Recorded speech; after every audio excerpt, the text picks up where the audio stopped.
안녕하세요. 행복한 인생 만들기 이서진 박사입니다.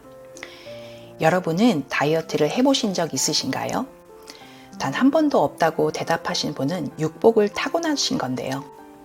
신체 오복을 치아가 건강하고 소화가 잘 되고 시력, 청력, 대소변이 좋은 것을 일컫는데요.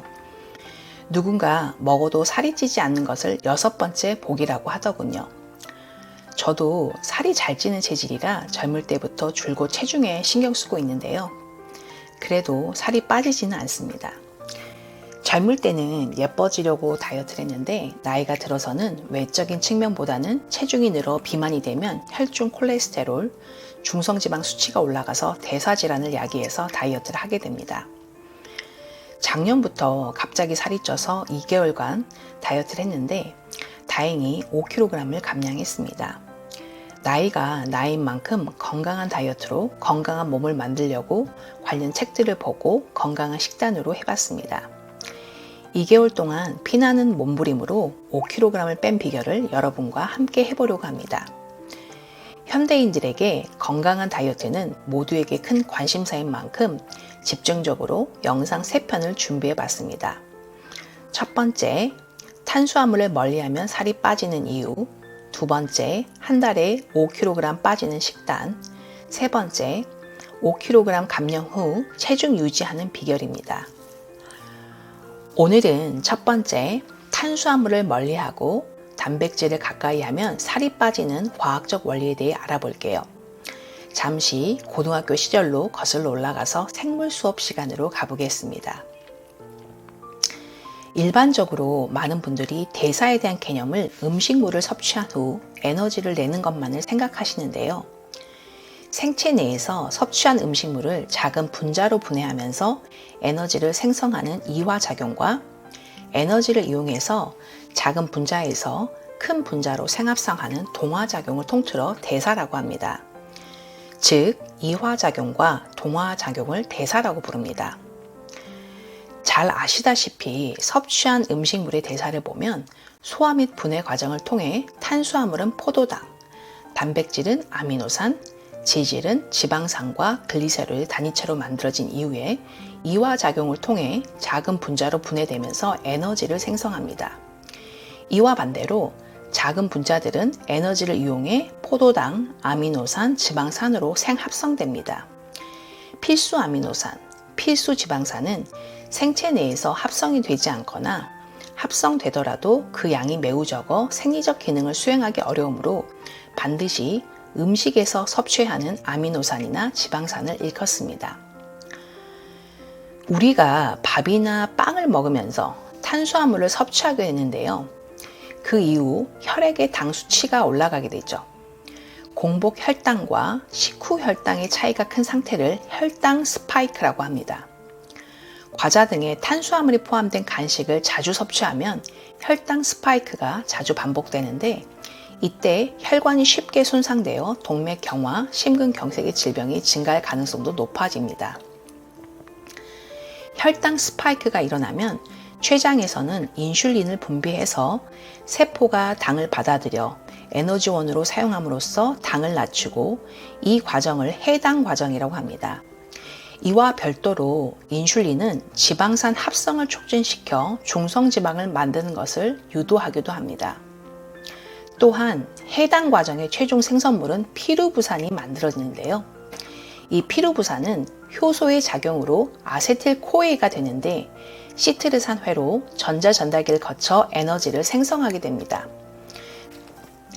그런데 에너지 생산을 위해 사용되고도 남는 과잉의 아세틸코에인은 지방산 합성으로 대사가 이어져 중성지방을 만듭니다. 즉, 탄수화물을 과량으로 섭취하면 첫 번째로 인슐린 호르몬은 지방산 합성을 촉진시키고 두 번째로 과잉의 아세틸코에인은 지방산 합성 중성 지방을 생성함으로 살이 찌게 됩니다. 성인이 필요한 하루 탄수화물은 약 170g 정도라고 합니다. 흰쌀 한 공기는 당질을 약 50g을 포함하고 있는데요. 우리가 세 끼를 먹으면 성인이 필요한 탄수화물은 거의 보충이 되는 거죠. 그런데 우리가 밥만 먹는 것이 아니라 국과 반찬을 밥의 양만큼 많이 먹는데요. 탄수화물이 포함된 반찬도 많지만 반찬은 만들 때 설탕이 꽤 들어갑니다. 그리고 세 끼만 먹는 게 아니라 디저트로 과자, 과일, 떡 등을 먹게 되면 이미 당질은 과다가 되는 거죠. 그래서 살이 찌는 것입니다. 어떤 분은 과일은 살이 안 찌니까 많이 먹어도 되지 않냐고 하는데요. 이는 사실이 아닙니다. 과일 내에는 과당이 많이 포함되어 있는데요. 과당은 포도당과 화학식은 같은데 구조가 다른 이성질체입니다. 포도당보다도 대사 경로가 매우 단순하여 포도당보다 신속하게 지방산 합성에 이용되어 중성지방을 만든다고 알려져 있습니다. 따라서 다이어트 할 때나 고중성지방 혈증, 당뇨병 환자는 과일을 과다 섭취하는 것에 주의해야 합니다.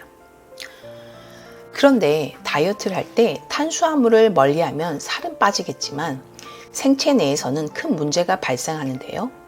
뇌, 적혈구, 신경계 등은 혈액을 통해 공급되는 포도당이 주요 에너지원인데 탄수화물을 멀리하면 에너지 공급이 원활하지 않겠죠. 근데 다행히 간에서는 혈당을 유지하기 위해 당 신생 경로를 갖고 있습니다.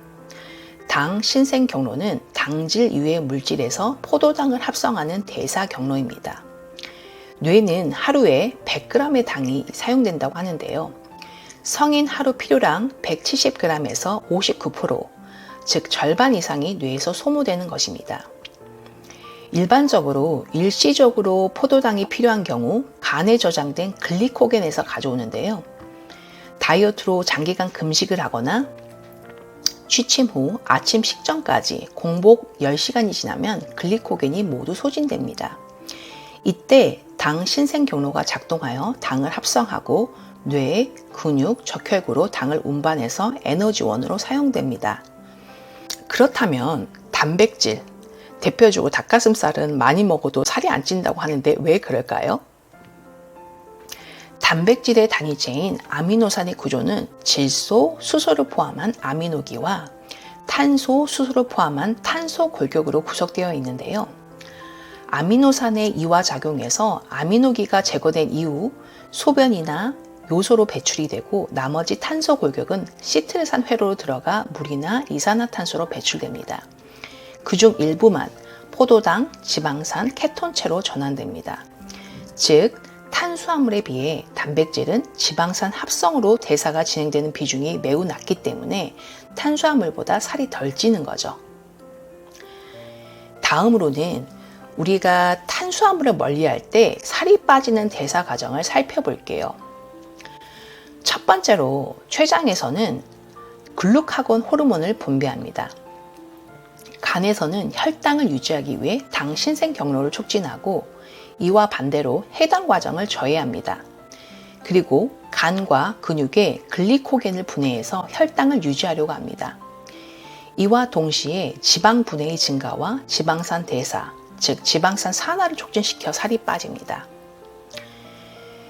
여기서 주목할 부분은 우리는 중성지방을 분해해서 살이 빠지는 데 관심이 있지만 실제 생체 내에서는 매우 위급한 상태로 인식합니다. 세포의 주요 에너지원인 당이 들어오지 않으니까요. 간에서는 당 신생 경로가 촉진되어 당이 생성되지만 이것만으로는 에너지원이 충분하지 않습니다. 그래서 지방산 산화로 얻어진 아세틸코에인은 간에서 케톤체를 형성합니다. 이 케톤체는 뇌, 적혈구 등의 조직에 포도당 대신 에너지원으로 사용됩니다. 일부 케톤체는 근육, 심장, 뇌, 신장 등의 다른 조직을 이동하여 미토콘드리아에서 아세틸코일을 생성하여 에너지원으로 사용되기도 합니다. 이와 같이 간에서 당 신생 합성을 통해 당을 만들어내는 것뿐만 아니라 지방 대사에서 만들어진 아세틸코일을 케톤체로 생성하여 주요 조직의 에너지원으로 사용합니다. 따라서 대사적인 측면에서 볼 때 장기간의 극심한 다이어트는 주요 조직인 뇌, 적혈구의 에너지원인 포도당의 원활한 공급을 제한하고 케톤체의 과다 생성으로 몸이 산성화되어 장기까지 손상되기도 하고 심한 경우 혼수 상태까지 갈 수도 있습니다. 그러므로 자신의 건강 상태에 따라 무리하지 말고 주의 깊게 다이어트를 진행하기 바랍니다. 다음 영상에서는 한 달에 5kg 빠지는 건강한 다이어트를 위한 3끼 식단을 공개하겠습니다. 많이 기대해 주세요. 오늘 영상이 도움이 되었다면 구독, 좋아요, 알림 설정 꼭 부탁드릴게요. 건강 유지하면서 행복한 인생 만들어 가세요. 감사합니다. 여러분의 구독은 큰 힘이 됩니다. 꼭